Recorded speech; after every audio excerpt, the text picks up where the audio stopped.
Bismillahirrahmanirrahim. Assalamualaikum warahmatullahi wabarakatuh. Alhamdulillahilladzi an'amana bi ni'matil imani wal islam.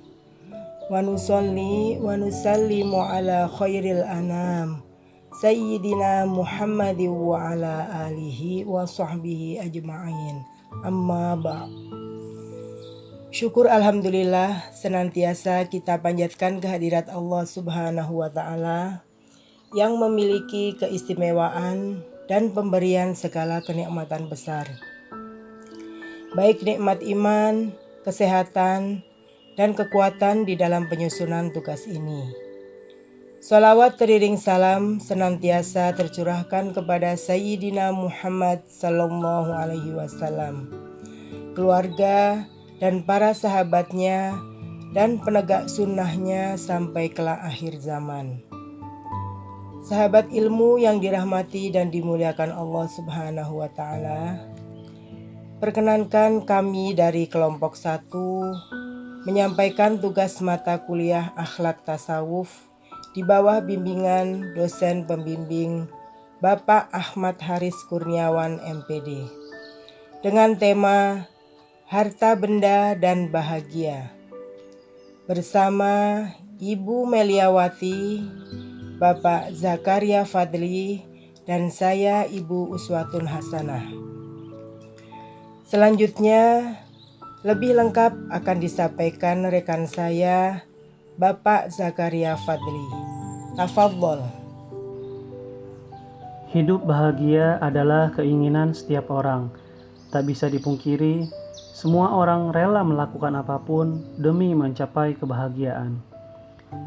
Definisi bahagia dalam ilmu tasawuf seperti yang disampaikan Imam Al-Ghazali dalam karyanya yang monumental Ihya Ulumiddin, merupakan sebuah kondisi spiritual saat manusia berada dalam satu puncak ketakwaan. Bahagia merupakan kenikmatan dari Allah Subhanahu wa taala dan manifestasi berharga dari mengingat Allah. Harta benda atau kekayaan yang melimpah seringkali dijadikan acuan kebahagiaan hidup. Karena dianggap menyimpan kebahagiaan, ada orang yang berusaha menjadi kaya dan mengejar kekuasaan meskipun harus melakukan kecurangan dan pengkhianatan. Ada juga yang menghinakan diri dan menjual masa depan agar memperoleh kesenangan. Manusia selalu mencari makna dan arti kebahagiaan hidup dari zaman dahulu hingga saat ini. Kebahagiaan menjadi tujuan hidup manusia dan terus mengejarnya. Rasulullah SAW bersabda, manusia berkata, harta-hartaku. Beliau bersabda, wahai manusia, apakah benar engkau memiliki harta? Bukankah yang engkau makan akan lenyap begitu saja? Bukankah pakaian yang engkau kenakan juga akan usang? Bukankah yang engkau sedekahkan akan berlalu begitu saja? Hadis riwayat Muslim. Kebahagiaan dalam hidup hanya bisa didapatkan selama kita merasa cukup dengan harta yang dimiliki. Hidup bahagia justru ada pada hati. Bila hati tak dikelola dengan baik, seberapapun banyaknya kekayaan tak akan mampu memenuhi hasratnya. Ketamakan pada harta membawa manusia pada keinginan yang tak bertepi. Jika ketamakan dibiarkan, kedamaian hati yang menjadi sumber kebahagiaan hidup justru seperti panggang jauh dari api. Hidup yang tak merasa puas pada akhirnya akan membawa manusia pada jurang kesengsaraan batin. Kerakusan terhadap harta dan hasrat bermegah-megahan hanya bisa dihentikan dengan kematian. Allah Subhanahu wa taala berfirman, bermegah-megahan telah melalaikan kamu sampai kamu masuk ke dalam kubur. Quran Surat At-Takasur ayat 1-2. Sebetulnya apa itu kebahagiaan yang hakiki? Apakah orang kaya selalu bahagia dan orang miskin selalu tidak bahagia? Dalam perspektif Islam, kebahagiaan atau saadah atau happiness oleh banyak cendekiawan dan ulama didefinisikan sebagai kondisi batiniah saat manusia berada di maqam takwa.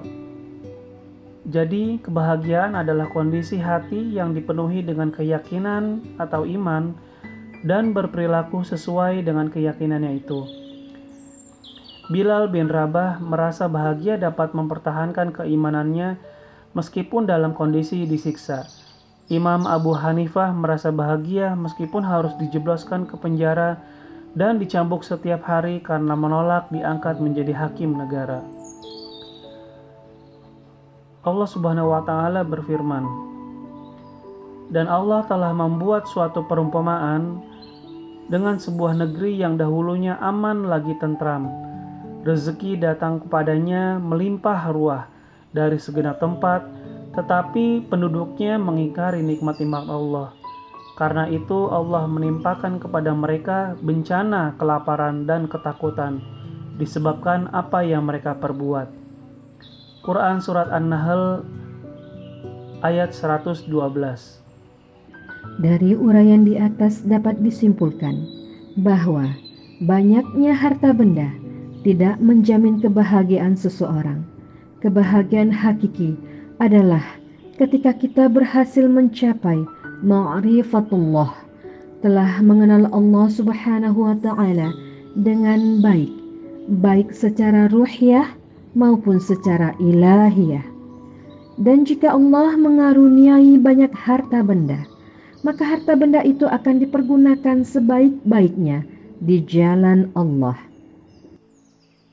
Bukan berarti seorang muslim harus miskin dan tidak boleh kaya, tetapi gunakanlah kekayaan tersebut untuk membela agama dan membuat kita bahagia yang sejati sebagaimana perintah agama. Bahagia sejati adalah membuat orang lain bahagia. Sebagaimana ungkapan indah, as'adun nas man as'adan nas. Manusia paling bahagia adalah yang membuat manusia lainnya bahagia. Gunakan harta untuk membantu orang lain. Semakin kaya semakin dermawan, bukan semakin meningkatkan gaya hidup. Tidak lupa harta tersebut kita sisihkan untuk anak dan cucu kita sebagai warisan yang cukup bagi mereka, agar mereka tidak meminta-minta dan hidup layak. Semakin tua usia kita, seharusnya kita sadar harta yang kita tumpuk akan kita tinggalkan dengan kematian. Orang yang cerdas bukanlah orang yang menumpuk-numpuk harta dunia saja. Bukannya semakin tamak mengumpulkan harta dan melupakan bekal akhirat. Namun, orang yang cerdas adalah orang yang mempersiapkan hidupnya setelah kematiannya. Wallahu a'lam bishawab. Insyaallah kita bisa menjadi orang yang cerdas dan bahagia dengan harta benda yang Allah titipkan. Billahi taufik wal hidayah. Assalamualaikum warahmatullahi wabarakatuh.